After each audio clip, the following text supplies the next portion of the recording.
네, 시편 2편입니다. 이걸 다시 세팅하느라 정말 힘들었어요. 보이나요? 삼각대 몇 개나 지금 갖다가 세팅해보고 결국은 책을 쌓아서 각도를 맞췄어요. 잘 안 보이더라고요. 그래도 한번 우리 다시 시편 2편을 해보도록 하겠습니다. 자, 시편 2편 두 번째 시입니다. 시편 2편에 별명이 있어요. 별명. 이 별명이 뭐냐면 제왕시라는 별명이 있어요. 네, 제왕에 대한 시, 왕에 대한 이야기죠. 왕이신 예수님을 보여주는 그런 시편이에요. 시편 1편은 우리가 자주 읽어봐서 알겠지만 시편 2편은 잘 모를 거예요. 근데 읽어보면 되게 재밌어요. 그래서 한번 같이 읽어보도록 해요. 물론 여러분 모두 성경 쓰셨죠? 1절입니다. 어찌하여 이방 나라들이 분노하며 민족들이 헛된 일을 꾸미는가? 세상의 군왕들이 나서며 관원들이 서로 꾀하여 여호와와 그의 기름 부은 자를 대적하며. 자, 보세요. 여기서 어찌하여 이방 나라들, 그리고 민족들, 세상의 군왕들, 관원들이 나와요. 여러분 이 차이가 보이시나요? 우리 아까 시편 1편에서는 어땠죠? 꾀를 따르지 않고 길에 서지 않고 자리에 앉지 않았어요. 작은 것에서 점점 커졌죠. 이번에는 반대입니다. 이방 나라 굉장히 크죠? 민족 나라보다 조금 작아요. 그리고 그 안에 군왕 좀 더 작죠? 관원 더 작아요. 이번에는 넓은 것부터 좁은 걸로 몰아옵니다. 수많은 나에게 여러 가지 큰 위험부터 작은 위험까지를 얘기를 하는 거죠. 성경에서 이방이라는 말을 쓰는데 이 이방이 그 춘향전에 나오는 나리 하는 그 이방은 아니겠죠? 성경에서 말하는 이방은 무엇을 말하냐면 하나님을 모르는 사람, 하나님을 모르는 인물들, 이것을 이방이라고 얘기를 해요. 그러니까 여기서 이방 나라들이라고 하면 하나님을 모르는 나라들, 하나님을 인정하지 않는 나라들이라는 의미를 가지고 있어요. 그러니까 우리를 괴롭히는 우리의 적이 되는 자들이 누구냐면 하나님을 모르는 사람들, 하나님과 반대편에 선 사람들이라는 거죠. 근데 그 사람들이 어떻게 하냐면 누구를 대적하냐면요. 여호와와 그의 기름 부은 자를 대적합니다. 여호와와 그의 기름 부은 자. 여호와 앤드 그의 기름 부은 자예요. 자, 요거를 조금 더 이해하기 쉽게 설명을 해보도록 할게요. 하나님과 하나님의 기름 부은 자란 뜻인데요. 글씨가 보이나요? 여기서 하나님은 다 아시겠죠? 그의 기름 부은 자가 조금 문제예요. 이 둘을 함께 대적합니다. 누가? 이방이. 이방 나라와 민족들이 함께 대적을 하는 거예요. 자, 그러면 이 사람들이 왜 대적을 할까요? 그의 기름 부은 자가 하나님과 같은 뜻을 가지고 있기 때문에 그래요. 여기서 우리가 생각할 게 있죠. 하나님의 말씀대로 따라갈 때 때로 우리가 사람들에게 미움받을 수가 있어요. 내가 하나님의 뜻을 따르지 않고 지금 내 맘대로 살아서 미움받는 걸 얘기하는 게 아니고 하나님의 말씀을 따라 살 때 미움받는 걸 이야기하는 거예요. 여기서 하나님의 기름 부음 받은 자는 히브리어로 메시아흐라고 얘기해요. 어디서 많이 들어봤죠? 우리가 쉽게 메시아라고 쓰죠. 이 그의 기름 부은 자를 히브리어로 메시아라고 얘기합니다. 메시아에는 크게 세 가지 뜻이 있다고 우리가 알고 있어요. 첫 번째는 왕입니다. 기름을 누구에게 붓냐면 왕에게 기름을 부어요. 기름 부은 받은 자 왕이에요. 말 그대로 왕. 두 번째는 제사장이죠. 제사장이 제사장 될 때 기름을 붓습니다. 세 번째로 선지자예요.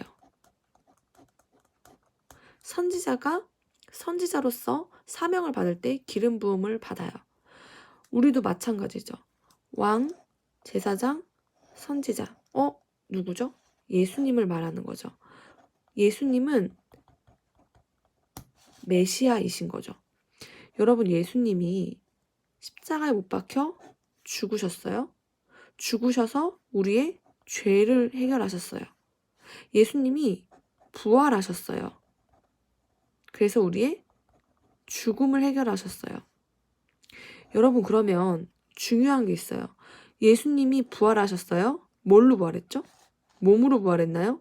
영으로 부활했나요? 예수님이 몸으로 부활하셨어요. 몸으로 죽으셨기 때문에 몸으로 부활하신 거예요. 그래서 예수님이 재림하실 때도 뭘로 재림하실까요? 당연히 몸으로 재림하겠죠. 근데 신천지는 뭐라 그래요? 예수님이 영으로 부활했대요. 그래서 예수님의 영이 다시 재림을 할 때 그분하고 합쳐진다는 거예요. 그래서 이분이 약속된 목자라는 말도 안 되는 소리를 하고 있어요. 여러분 그렇지 않습니다. 예수님은 몸으로 부활했어요. 그 증거가 뭐죠? 몸으로 부활했다는 증거. 제일 쉬운 증거가 시신이 없었다는 거예요. 시신을 AD 1세기 그 이스라엘 사막과 같은 땅에서 숨길 수가 있었을까요? 이 시신이 없었다는 것은 예수님이 몸으로 그대로 그 육체로 부활하셨다는 걸 보여주는 거예요. 그래서 많은 사람들이 예수님을 목격하죠.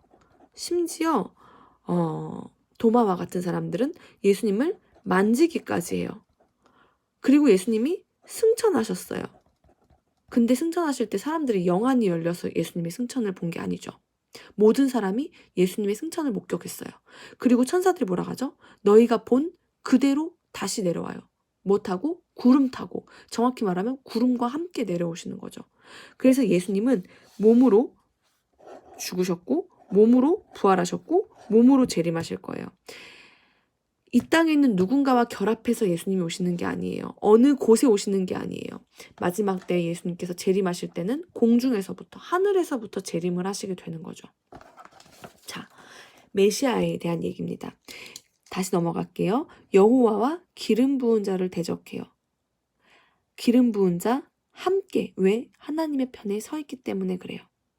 자, 3절 볼게요. 우리가 그들의 맨 것을 끊고 그의 결박을 벗어버리자 하는도다. 이렇게 말합니다. 여러분 이방 나라들이 예수님 믿는 사람들에 대해서 뭐라고 얘기하냐면 그들의 맨 것을 끊고 결박을 벗자고 얘기하는 거예요. 여기서 이 맨 것이라는 말을 원래 단어를 찾아봤어요. 이 단어의 원래 의미는 어떤 의미를 가지고 있냐면 교훈, 훈계, 징계라는 의미를 가지고 있어요. 그러니까 이방 사람들은 하나님의 교훈이나 훈계나 징계를 메인 것이라고 얘기를 해요. 결박이라고 얘기를 하는 거죠.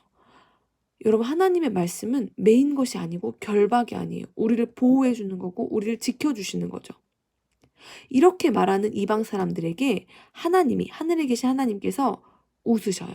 여기서 웃다가 조롱하시는 거예요. 주님이 그들을 비웃어요. 이때 비웃는 거는 조소하다, 말더듬이, 못 알아듣는다, 얘 이렇게 말 못 알아먹니? 라고 이렇게 비웃으시는 거예요. 누가? 하나님이. 하나님이 지금 이스라엘 백성들을, 하나님 믿는 사람들을 교훈하시고 훈계하시고 징계하시는데 이거를 가리켜서 메인 것이라고 끊어버리자고 하는 이방 사람들을 조롱하시고 비웃는다는 거죠. 그러시면서 어떻게 얘기하냐면 이게 5절에 재밌는데 5절에 분을 바라며 진노하사 그들을 놀라게 하여 이르시기를 이렇게 말하죠. 이렇게 성경을 번역하면 재미가 없어요. 원래 원어를 봐요. 그때 콧김을 내뿜는 거예요. 씩씩하고 콧구멍을 씩씩 내뿜어요. 얼굴이 빨갛게 돼요. 그래서 그걸 보면서 사람들이 벌벌벌 떨게 만드는 거예요. 이 아이가 나중에 또 나와요. 마지막에 12절에 가면 또 나와요. 그의 진노가 할 때 이 진노도 콧김을 내뿜는다는 의미가 있어요. 그러니까 하나님께서 굉장히 위트 있게 재밌게 지금 얘기하고 계시는 거예요. 너네가 지금 내 백성한테 그렇게 말했어? 야 웃긴다. 내가 지금 콧김을 뿜뿜 내뿜고 얼굴이 빨갛게 돼서 너를 벌벌 떨게 만들 거야 라고 얘기하시는 거예요. 그림이 그려지시나요? 그러면서 주님이 뭐라고 얘기하면 이렇게 얘기해요.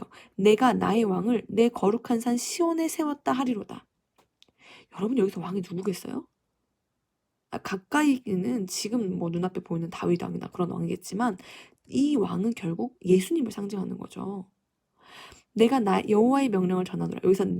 여기서의 내가는 여기서 나는 하나님을 말하는 거고 여기서의 나는 누굴 말하냐면 이 시편을 쓴 시편 기자를 얘기하는 거예요.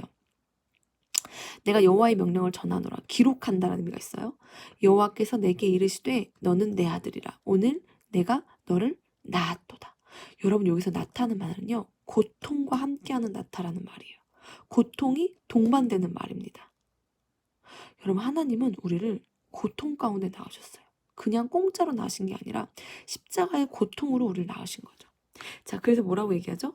내게 구하라. 누구에게? 자녀들에게. 고통 가운데 낳은 자녀들에게 말씀하시는 거예요. 나에게 요청하렴. 내가 이방 나라들을 너의 유산으로 줄 거야. 너의 소유가 땅끝까지 이르게 할 거야. 그러면서 네가 철장으로 그들을 깨뜨리며 이렇게 얘기합니다. 철장. 초기 철기 시대예요. 근데 지금 철장 얘기가 나와요. 당시 최신식 무기죠. 청동기 시대에서 철기 시대로 넘어온 지 얼마 안 됐어요. 근데 철장으로 그들을 깨뜨리며 그들을 질그릇처럼 부수리로다. 하나님의 편에 선 사람들은 철장을 들고 있는 사람들인데 하나님을 대적하는 사람들은 질그릇 같은 거예요. 그런즉 군왕들아 너희는 지혜를 얻으며, 신중하다는 의미를 가지고 있어요. 여러분, 우리가 지혜는 신중한 거를 포함하는 말이에요. 샤칼이라고 하는데 우리는 하나님 말씀 앞에 신중하게 꼼꼼하게 하나님 말씀을 읽어야 돼요. 우리의 삶 가운데도 물론 신중해야 되겠죠. 그리고 세상의 재판관들아 너희는 하나님의 교훈을 받을지어다. 군왕들이 너무 신중하지 못하게 너 얘기하고 있어. 재판관들아 너희 너무 교훈이 필요해. 너희들은 이런 걸 받아야 돼. 하나님을 경외해, 섬겨, 떨며 즐거워해. 그의 아들 예수님에게 입맞춰 예수님을 섬겨. 그렇지 아니하면 진노하심으로 너희가 길에서 망한다. 여기서 길에서 망한다는 말이 어디서 나왔냐면 시편 1편에 나. 요 말하고 똑같은 말이에요. 길을 잃어버린다는 얘기죠. 우리가 똑똑한 척 얘기를 해요. 야, 내가 너희 맨 것을 끊어줄게. 결박을 끊어줄게. 이렇게 똑똑한 척 얘기하지만 너희는 결국 길에서 망하게 될 거야. 길에서 길을 잃어버리게 될 거야.